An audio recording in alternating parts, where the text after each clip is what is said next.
on the ground, the people are not saying no to NaRRA, you know. They're not saying no at all. And that's the dissonance. That's the gap.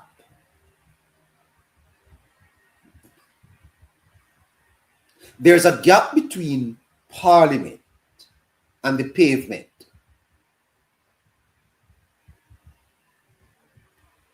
And that gap is where philosophies go to die. Right? There is a disconnect between what you see happening in the Parliament and what is happening on the pavement. And I tell you that the script of the next election has been written. Keep your ears to the ground. You see, it is easy to shout no from the podium in the Parliament. Yes, Hansard picks that up and it looks principled on Hansard. But no starts to echo differently when the fisher folks in St. Anne can't reach Miami Bay.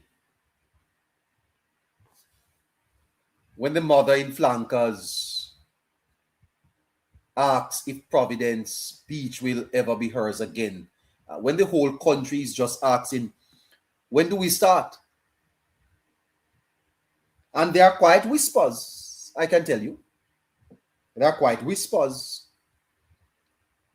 from within the party, the PNP, because things are beginning to leak, you know. I am getting information that within the ranks of the opposition, they are disquiet. The PNP's house is beginning to unravel. My understanding is that some of the elders, the ones who carried the party through fire before, are saying the fire has gone out. Many are asking, what type of party is this? There's a fierce debate happening among party supporters, you know. It has been said that the party has become a mirror. Not a movement, mirror. That the PNP has lost its soul. Them say Mark Golding mash up the party. Let me be careful here, because you know you never reveal your sources. When the little birdies push things under your door, you never give up on your sources. They say Mark Golding mash up the PNP.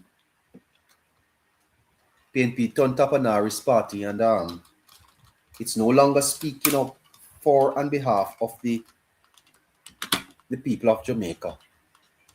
What a precke. What a precke. Stay tuned for that, because it is unraveling. And my understanding is that it is going to drive the election that is coming up in the party. Party is very divided. Many are saying that Mark Golding led them astray, because when they did not consult with their constituents, and now the constituents are turning against them. People on the ground are saying to their MPs, how dare you go to Parliament and vote no? Some over in West St. James, especially in that parish, some are challenging their members of Parliament openly that they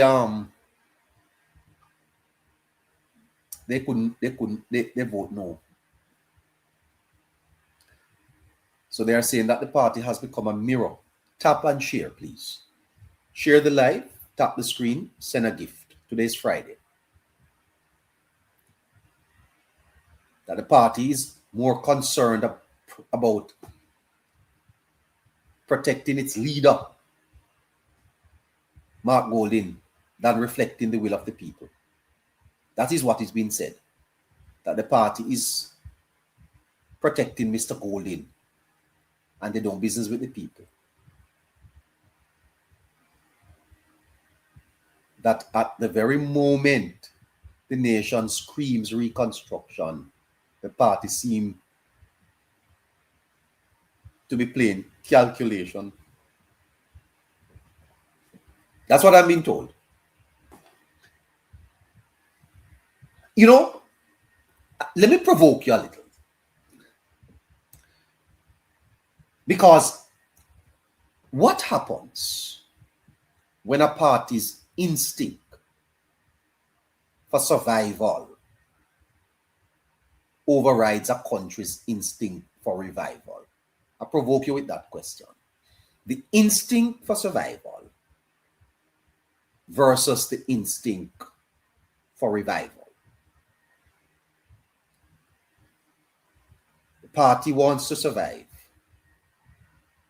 The nation wants to be revived. What happens? The challenge here, you see, is that politics is about timing. Politics is about timing, and history is memory. Tap and share. Tap and share. Share the live, tap the screen. Send a gift. Send a gift to TikTok or send a gift to our Zelle account tonight, okay? 954-635-8732. Keep supporting your platform. And the memory of this moment might be this: that while bulldozers waited, the PNP debated. And while 6.7 billion sat on the table, the PNP said, not like this. And in doing so, they may have handed Andrew Holness something more powerful than money: the moral authority to build without them. And I understand that the party is divided because members are being forced to agree with something that their conscience is telling them to not agree with.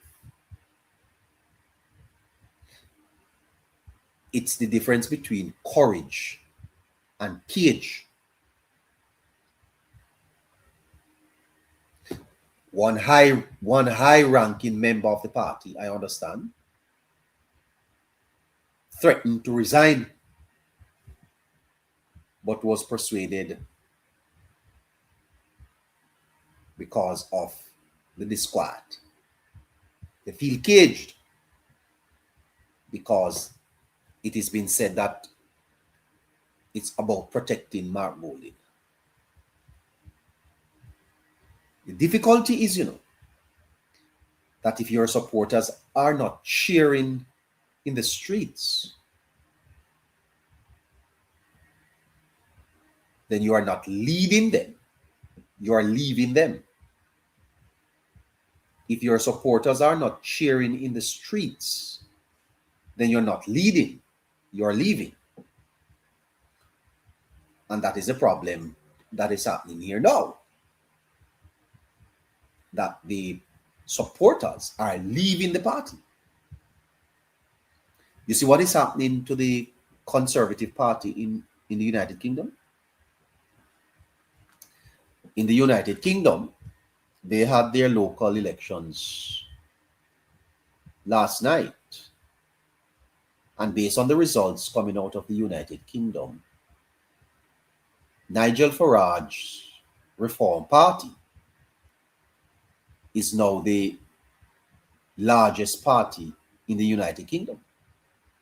beating Labour and beating the Conservative.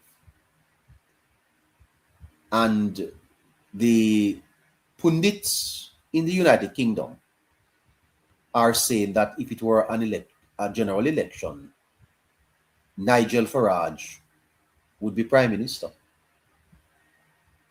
Less than 3 years after Keir Starmer won with over 400 seats, the Labour Party in the United Kingdom is now almost a minority party. You cannot lead if your supporters are leaving. And the supporters of the PNP are leaving the party because the party has lost its philosophical identity. It is no longer the party of the poor. It is the party of the powerful. And there are some in the party that are uncomfortable with it.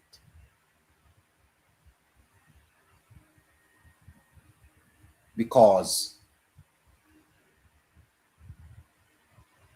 they are disappointed elders that are suggesting that the legacy of the PNP is not being preserved. And there is a fraction in the party that is telling me that one of the great disappointments is that the party elected Golding as its leader. Because the image of the party is lost. There is further disappointment, because my understanding is that Crawford,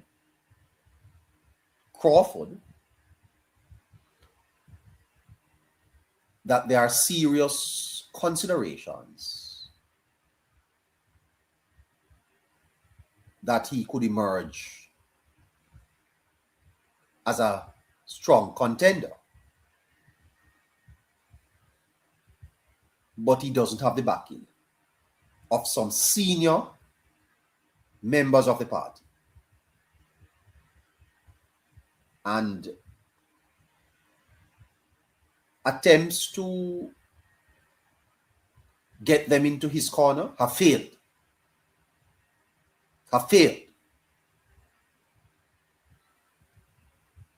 And that is why you see Mr. Crawford being very cautious. Yeah, because the hierarchy of the party are solidly behind the leader. And they feel that one more attempt at least go for the local. And if the party does well at the local elections, then it would pave the way for the party to press for defeating the Wholeness government. Yeah. But there are some senior members of the party that are disappointed that the legacy of Manley is not being preserved. That Mr. Golding is presiding over decline.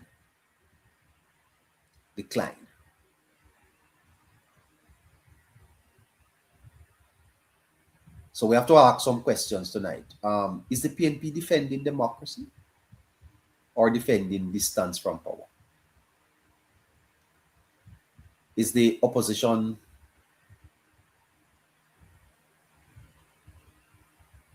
self-isolating? Because what they have dressed up as principle is not principle. Because in a post-Melissa Jamaica, no isn't just a vote. It's a position. A position. And I'll tell you that positions have consequences.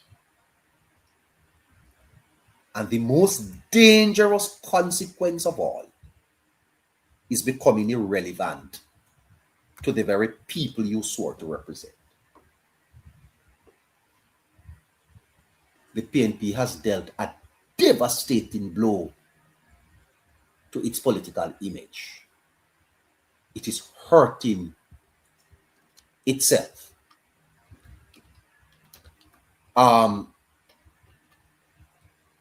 It is hurting itself.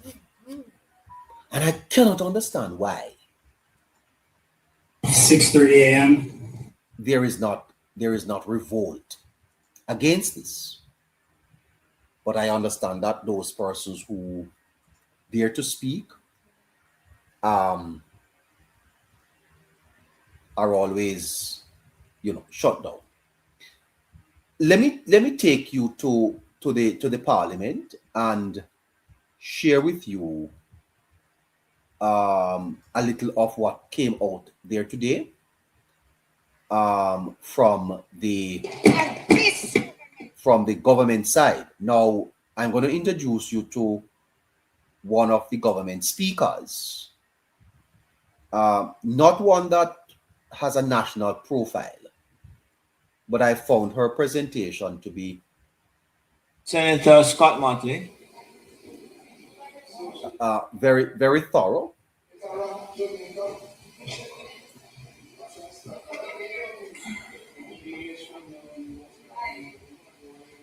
All right, so she's going to be coming up now from the Senate.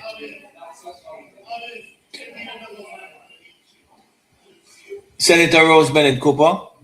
Senator Rose Bennett Cooper. A government senator, one of the new ones. Listen to her. Mr. President,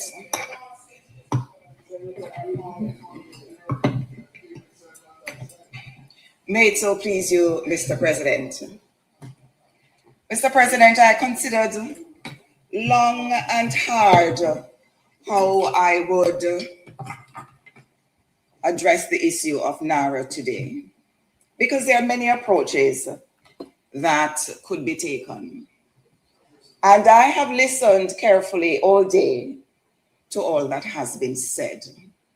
And I believe, Mr. President, that perhaps what I should do is to begin on a tone of lest we forget. Let us remember. Mr. President, there are moments in the life of a nation when leadership is tested not by convenience, but by crisis. These are moments when a country must decide whether it will merely recover or whether it will rise transformed. Hurricane Melissa has become a defining test of Jamaica's resilience, preparedness, and national resolve. And we seem to have forgotten what Melissa did. Long after the winds subsided and the flood waters receded, what remains are not simply damaged buildings and broken infrastructure. What remains are the faces of Jamaicans who are trying to make sense of loss. We have all seen the images. Let us not forget. Mothers beneath torn tarpaulins, as we call them in Jamaica, holding their children close as rainwater seeps into the ground beneath them. Fathers standing in silence where their homes once stood.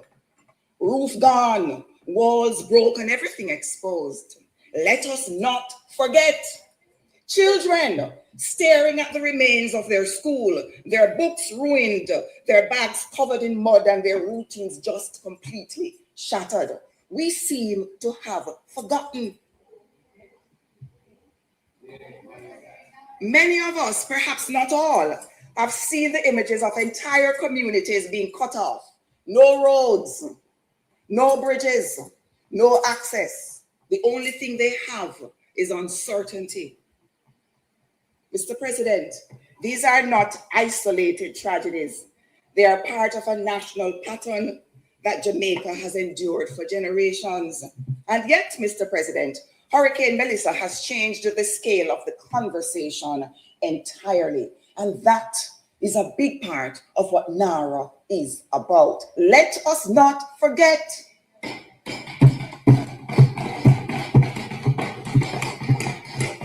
Mr. President, Melissa was not simply another storm season event. It was the most powerful hurricane ever recorded to make landfall in Jamaica.